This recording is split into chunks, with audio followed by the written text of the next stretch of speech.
الحمدللہ وحدہ والصلاة والسلام علی من لا نبی بعدہ اما بعد فاعوذ باللہ من الشیطان الرجیم بسم اللہ الرحمن الرحیم۔ تو سامعین کرام، اللہ رب العزت نے جس ہستی کے لیے یہ ساری کائنات کو بنایا، اللہ رب العزت نے جس ہستی کے لیے یہ پوری کائنات کو وجود دیا، اگر اللہ رب العزت نے اس شخصیت کو وجود نہ دینا ہوتا تو اللہ رب العزت کائنات کی کسی چیز کو بھی وجود نہ دیتے۔ گویا کہ اگر حضور سرور کائنات صلی اللہ علیہ وآلہ وسلم نے اس کائنات میں نہ آنا ہوتا تو اللہ رب العزت کائنات کی کسی چیز کو بھی وجود نہ دیتے، کائنات کی کوئی چیز بھی نہ بناتے۔ اللہ رب العزت جس شخصیت کے لیے خود فرما رہے ہوں کہ وَرَفَعْنَا لَكَ ذِكْرَكَ، کہ اے نبی ہم نے آپ کے ذکر کو بلند کر دیا، تو جس شخصیت کے ذکر کو اللہ رب العزت خود بلند کرے تو پھر میرا اور آپ کا زیادہ حق بنتا ہے کہ ہم اس ہستی کے گن گائیں۔ عزیزان گرامی، وہ ہستی جس کے لیے ساری کائنات کو بنایا گیا، اور وہ ہستی جو اپنے سجدوں میں ہمارے لیے دعائیں کرتی رہی کہ رب ہب لی امتی، کہ میری امت کی بخشش فرما دے۔ ہمیں اپنی زندگی میں ان کی زندگی کا، ان کے حالات و واقعات کا جاننا بہت ضروری ہے۔ مسلمان اور مومن کا اپنا جاننا اتنا ضروری نہیں ہے جتنا کہ حضور سرور کائنات صلی اللہ علیہ وآلہ وسلم کا جاننا ضروری ہے، کیونکہ اگر ہم حضور سرور کائنات صلی اللہ علیہ وآلہ وسلم کو نہیں پہچان پائیں گے تو ہم اپنے ایمان اور اسلام کو کیسے پہچان پائیں گے؟ تو مومن اپنے وجود ایمانی میں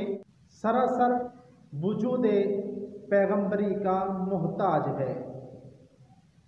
کہ جب تک ہم حضور سرور کائنات صلی اللہ علیہ وآلہ وسلم کے وجود کو نہیں پہچانیں گے، جب تک ہم حضور سرور کائنات صلی اللہ علیہ وآلہ وسلم کی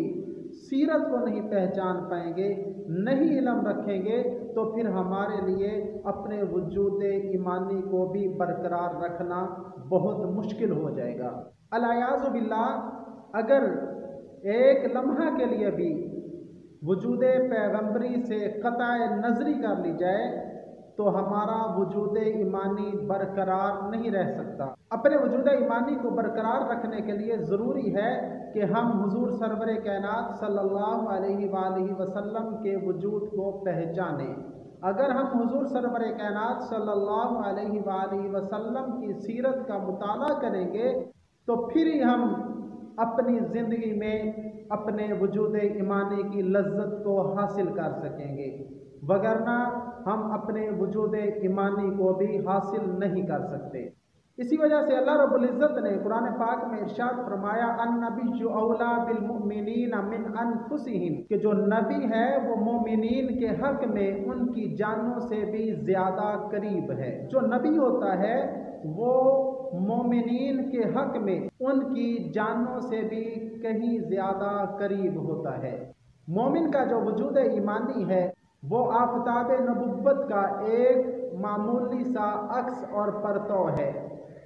اور کسی چیز کا جو عکس اور پرتو ہوتا ہے اس کا جو تعلق اور قرب ہے جو اپنے اصل اور منبع سے ہو سکتا ہے، یعنی آفتاب نبوت سے ہو سکتا ہے، وہ کہیں اور سے حاصل نہیں ہو سکتا۔ مومن کو جو ایمان پہنچتا ہے تو وہ نبی کے ذریعے ہی سے پہنچتا ہے۔ معلوم ہوا کہ ایمان جو ہے وہ نبی کے قریب ہے اور مومن سے بعید ہے، اس وجہ سے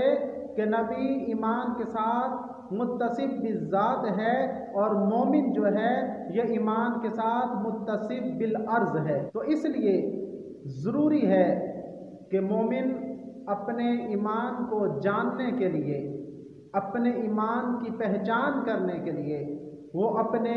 نبی کی سیرت کا مطالعہ کرے، اپنے نبی کی سیرت کو جانے، تاکہ وہ خود بھی اس پر چلے اور دوسروں کو بھی اس پر چلنے کی دعوت دے۔ اور محبت کا تقاضا بھی یہ ہے کہ جس کے ساتھ زیادہ محبت ہوتی ہے وہ اسی کا زیادہ ذکر کرتا ہے، وہ اسی کے زیادہ تذکرے کرتا ہے۔ تو ہمیں چاہیے کہ ہم خود بھی حضور علیہ السلام کی سیرت کا مطالعہ کریں